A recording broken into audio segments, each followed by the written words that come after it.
Hello everyone, welcome back to my channel doctor Jyoti physics lecture. Nuclear physics का BSc final year का topic है ionisation chamber. काफ़ी अच्छा topic है, third unit से टॉपिक है ये आपका, तो इसको मैं डिस्कस करने जा रही हूँ। सबसे पहले आयनाइजेशन चैम्बर क्या है। जैसा कि नेम सजेस्ट कर रहा है, आयनाइजेशन मीन्स आयंस बनेंगे आपके पास, आयनाइजेशन हो जाएगा मटेरियल का, चैम्बर है। तो है क्या बेसिक ये, it is a device which measures the amount of ionization created by charged particle after passing through gas। कौन सा डिवाइस है, जब आप गैस मॉलिक्यूल से चार्ज पार्टिकल्स को पास करते हो, ये आपका charge particle like alpha particle है, तो उसको पास करोगे तो वो जो है चार्ज पार्टिकल क्या करेगा, गैसियस मॉलिक्यूल्स को अपनी एनर्जी ट्रांसफ़र कर देगा और लाइक जो आपका लूजली बाउंड इलेक्ट्रॉन होगा उसको निकाल लेगा। अगर चार्ज पार्टिकल ने वहाँ से अपनी एनर्जी इन इलास्टिक कोलिजन के थ्रू मटेरियल को दे दी, इलेक्ट्रॉन निकल गया, तो आपके पास क्या बचेंगे, पॉजिटिव आयंस बचेंगे।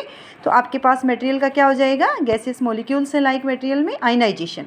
सो चार्ज पार्टिकल्स जो हैं गैसियस मॉलिक्यूल से पास करोगे तो आपके पास क्या होगा, आयनाइजेशन। आयनाइजेशन के बाद आपके पास क्या हो जाएगा, जब आप वोल्टेज अप्लाई करोगे तो करंट प्रोड्यूस हो जाएगा, तो आयनाइजेशन करंट मिलेगा बेसिकली आपको यहाँ से। सो प्रिंसिपल क्या है, It works on the principle that charged particles can ionize a gas। Basic principle ही क्या है कि जब आप चार्ज पार्टिकल है और उसको गैस से पास कर रहे हो तो वो उनको आयनाइज कर सकता है। अब बेसिक कंस्ट्रक्शन क्या है, नेक्स्ट स्टेप आपका कंस्ट्रक्शन देखिए, ध्यान से देखिए। यहाँ पे मैंने डायग्राम बनाया है, लाइक ये आपका आयनाइजिंग पार्टिकल लिया है, अल्फा पार्टिकल है, ये आपका मेटेलिक सिलेंडर लिया है, ठीक है। और इसमें आपके पास जो सेंट्रल वायर है वो एनोड का काम करेगी, ये कैथोड का। कब काम करेगी ये, आपके पास ये इंसुलेशन के लिए लगाया है, यहाँ से आपके पास वोल्टेज अप्लाई की है और ये रेजिस्टेंस है, ये कैपेसिटर लगाया है, यहाँ पे क्या है, एम्पलीफायर है और पल्स काउंटर है। तो यहाँ पे क्या है, जब आप मटेरियल से आपने alpha particle like charge particle को पास किया तो आयनाइजेशन हो गया था। आयनाइजेशन से क्या हो गया था, पॉजिटिव आयंस मिल गए थे और इलेक्ट्रॉन्स मिल गए थे। तो आप देख रहे हो ये मैंने पॉजिटिव आयंस दिखाए हैं, ये नेगेटिव इलेक्ट्रॉन्स दिखाए हैं। यहाँ पे भी पॉजिटिव आयंस हैं, ये इलेक्ट्रॉन है, इलेक्ट्रॉन्स के साथ नेगेटिव चार्ज है, पॉजिटिव आयंस के साथ पॉजिटिव चार्ज है। सो जब आप वोल्टेज अप्लाई करोगे, अब वोल्टेज अप्लाई कर रहे हो, ये बाहर वाली जो बाउंड्री दिख रही है इसको आप मेटल सिलेंडर बोल रहे हो या मेटल सिलेंडर चैम्बर बोल सकते हो। और ये सेंट्रल है जो सिलेंडर की एक्सिस के अक्रॉस, ये आपके पास किससे कनेक्ट किया है हमने इसको, रेजिस्टेंस के through positive terminal of battery से। यहाँ से आपके पास किससे है, नेगेटिव टर्मिनल से। तो ये आपका जो मेटल सिलेंडर में कह रही थी बाउंड्री को, ये आपके पास नेगेटिव टर्मिनल ऑफ बैटरी से कनेक्ट है, इट एक्ट्स एज कैथोड। और ये आपके पास पॉजिटिव टर्मिनल ऑफ बैटरी से कनेक्ट है, तो ये किस तरह से बिहेव करेगा, आपके पास एनोड का काम करेगा। सो जब आपने वोल्टेज अप्लाई की है तो पॉजिटिव आयंस आपके पास इलेक्ट्रिक फील्ड लगेगी, इलेक्ट्रिक फील्ड लगेगी तो पोटेंशियल डिफरेंस क्रिएट होगा। तो यहाँ से क्या टेंडेंसी होगी, पॉजिटिव आयंस तो मूव करेंगे टुवार्ड्स कैथोड और इलेक्ट्रॉन्स किधर मूव करेंगे, एनोड की तरफ। ये मैंने आपको डायग्राम में भी दिखाया है, पॉजिटिव आयंस जो है कैथोड की तरफ मूव कर रही हैं, इलेक्ट्रॉन्स आपके एनोड की तरफ मूव कर रहे हैं। यहाँ रेजिस्टेंस दिखाया है, इसके अक्रॉस आप करंट मेज़र कर लेंगे। तो यहाँ से कैपेसिटर लगाया है जहाँ वो चार्ज स्टोर करेगा और इसके अक्रॉस आप एम्पलीफाई करके सिग्नल आपका काउंटर में पहुँच जाएगा। सो इस तरह से this is diagram ionisation chamber of ionisation chamber. Construction में क्या लिख के आओगे आप, it consist of a metallic cylinder, metallic cylinder मैं कह रही हूँ जो आउटर बाउंड्री है सिलेंडर की, कंटेनिंग, इसके अंदर कोई गैस भरी है आपने, सम सूटेबल गैस और एयर एट एटमॉस्फेरिक प्रेशर। अगर आप गामा रे डिटेक्ट करना चाह रहे हो तो पर्टिकुलर आपको हाइड्रोजन फिल करनी पड़ेगी ग्रेटर प्रेशर पे as compare to atmospheric pressure. तो आप जो ये कह रहे हो मेटेलिक सिलेंडर है, यहाँ पे आपने गैसियस मॉलिक्यूल्स हैं, यहाँ से आपने आयनाइजिंग पार्टिकल यानी चार्ज पार्टिकल को आपने डाल दिया है। आयनाइजिंग यानी जो आयनाइज कर दें गैसियस मॉलिक्यूल्स के साथ in elastic collision. In elastic collision में क्या होगा, अपनी एनर्जी को ट्रांसफ़र कर देंगे गैसियस मॉलिक्यूल्स को और यहाँ से क्या हो जाएगा, इलेक्ट्रॉन्स निकाल लेंगे, जिसके बाद पॉजिटिव आयंस क्रिएट हो जाएंगे। आगे देखिए, ये metal road completely insulated from surrounding, surrounding के साथ इंसुलेटेड है, is placed along axis of cylinder. अब हमने जो सिलेंडर की एक्सिस के साथ क्या लिखा है देखिए, यहाँ पे लगाया है ये, तो यहाँ पे क्या है, इंसुलेट कर दिया है आउटसाइड से। It acts as a central electrode, ये सेंट्रल इलेक्ट्रोड का काम कर रही है। ये मैंने बनाया है मेटेलिक चैम्बर लाइक, तो जो इसकी सेंटर के अलोग है ये क्या है, सेंट्रल इलेक्ट्रोड है। अब आप वोल्टेज अप्लाई कीजिए एन एक्सटर्न। अभी तक आपने जो है जस्ट आपके पास आयंस बने हैं, कोई वोल्टेज अप्लाई नहीं की है, just formation of positive ions and electrons are produced. An external voltage is applied between metal cylinder and central electrode through a resistance. आपने क्या कर दिया है, अभी तक हमने इसको कैथोड और एनोड नहीं बोला है। जैसे ही आपने वोल्टेज अप्लाई की है तो यहाँ पे क्या कर रहे हो, ये आपके पास जो है यहाँ पे जो मेटल सिलेंडर है इसको नेगेटिव टर्मिनल ऑफ बैटरी से कनेक्ट किया है, और जो सेंट्रल एक्सिस है इसको किससे कनेक्ट किया है आपने, पॉजिटिव टर्मिनल से रेजिस्टेंस के थ्रू। तो ये आपके पास जब बैटरी लगाई है आपने, जैसे ही बैटरी ऑन की है पोटेंशियल डिफरेंस क्रिएट हो गया है इलेक्ट्रोड्स के बीच में। तो ये किसका काम कर रही है, आपका बाउंड्री, ये आपके पास जो है कैथोड का काम कर रही है, और जो सेंट्रल वाली है दिस वन, ये किसका कर रही है, एनोड का काम कर रही है। वही मैंने वर्ड्स में लिखा है, an external voltage is applied between metal cylinder and central electrode through a resistance. Resistance के थ्रू एक्सटर्नल वोल्टेज लगा दी है, कैसे, by using voltage source. Central electrode is at a positive potential with respect to metal cylinder. जो central electrode है ये किस पर है, पॉजिटिव टर्मिनल से है, इसके रिस्पेक्ट में किस पर हो गई, पॉजिटिव जो है पोटेंशियल पे with respect to metal cylinder. This central electrode is connected to a suitable amplifier before going to counting device. अभी सेंट्रल इलेक्ट्रोड को मैंने दिखाया था, यहाँ क्या लगाया हुआ है, काउंटर लगाया हुआ है और एम्पलीफायर लगाया हुआ है। अब वर्किंग में देखेंगे क्या हो रहा है, when charge particles enter the chamber, जैसे ही चार्ज पार्टिकल ने यहाँ पे चैम्बर में एंटर किया है, these undergo in elastic collision with atoms, और दीज लगा दीजिए यहाँ पे, these undergo in elastic collision with atoms और मोलिक्यूल्स ऑफ गैस। एंटर करते ही क्या होगा, यहाँ पे आपके पास गैसेस मोलिक्यूल्स थे, तो आयनाइज पार्टिकल क्या करेंगे, जो लूजली बाउंड इलेक्ट्रॉन्स को निकाल लेंगे और पॉजिटिव आयंस और इलेक्ट्रॉन्स में मिल जाएंगे। तो यह मैंने दिखाया है, गैस मॉलिक्यूल से चार्ज पार्टिकल एंटर कराया, electron comes outside, then positive ion is left. ये आपको समझाने के लिए है ब्रैकेटेड किया है मैंने।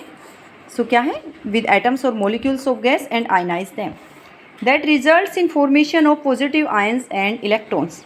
इससे आपके को क्या मिल गया, पॉजिटिव आयंस मिल गए और इलेक्ट्रॉन्स मिल गए।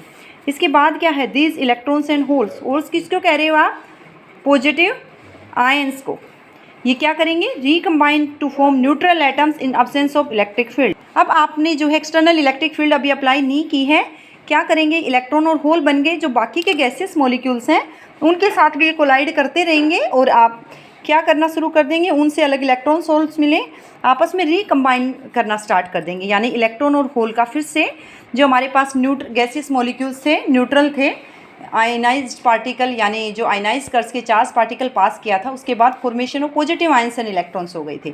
लेकिन ये क्या है, अब तक आपने कोई भी इलेक्ट्रिक फील्ड नहीं लगाई है, वोल्टेज नहीं अप्लाई की है, तो आपके पास क्या हो जाएगा, रिकम्बाइन होना स्टार्ट हो जाएंगे ये इलेक्ट्रॉन्स और होल्स, रिकम्बाइन टू फॉर्म, फिर से क्या मिल गए आपके पास, न्यूट्रल एटम्स मिल गई।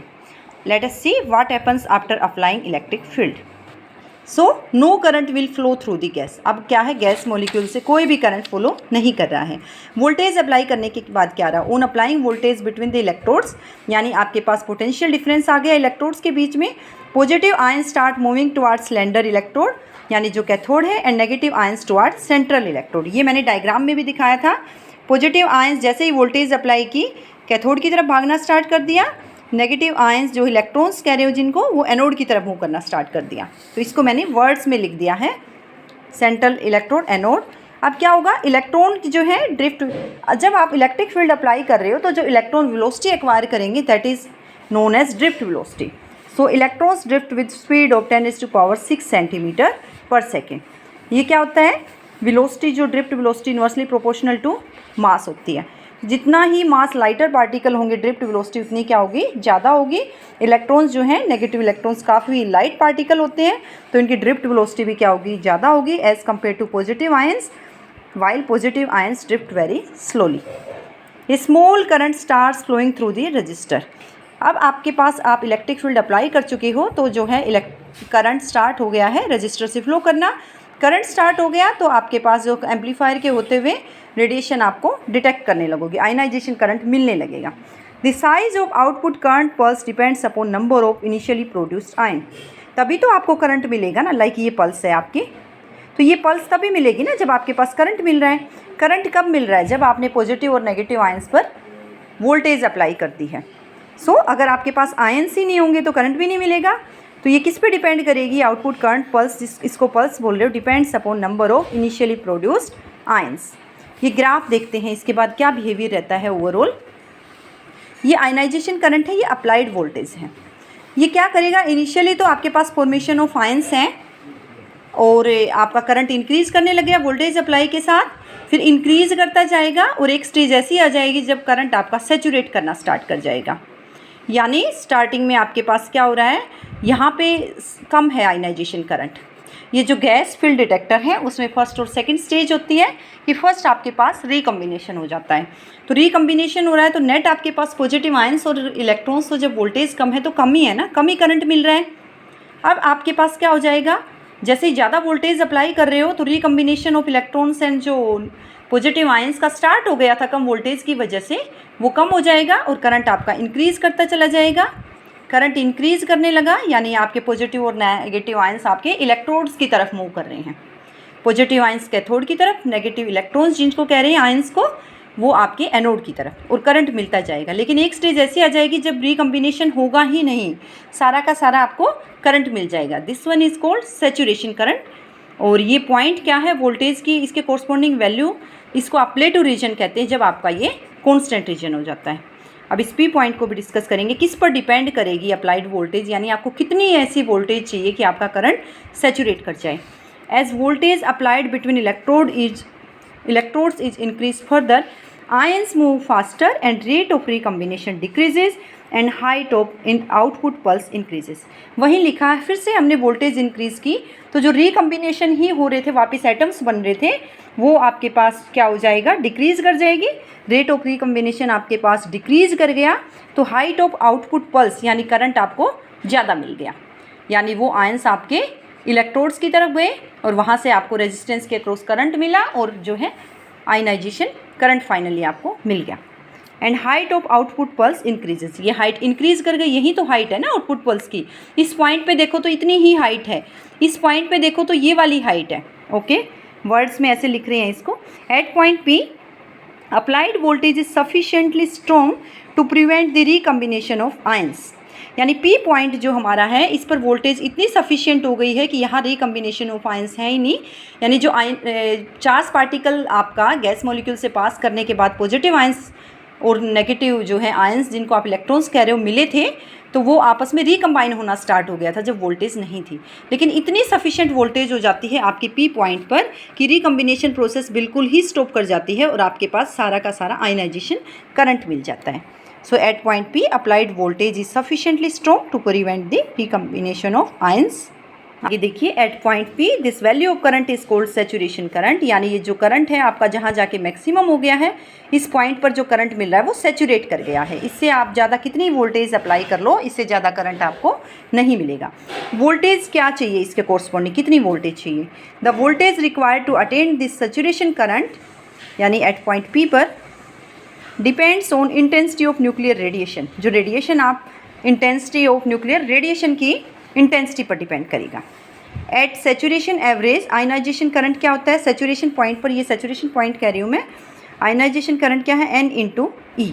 यानी N है number of ion pairs form, यानी पॉजिटिव आयंस और इलेक्ट्रॉन्स कितने बने, E क्या है?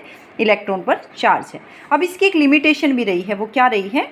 जब हम न्यूक्लियर रेडिएशन को डिटेक्ट कर रहे हैं तो अगर आपने एक पार्टिकल डिटेक्ट कर लिया है तो चैम्बर में जो है कुछ मिली सेकेंड्स का गैप आ जाता है, उसके बाद वो नेक्स्ट पार्टिकल को डिटेक्ट कर पाता है। कंटिन्यू वो जो है रेडिएशंस को डिटेक्ट नहीं कर पाता है। So after detecting one particle, chamber has to wait for several milliseconds before it is again ready to detect next particle.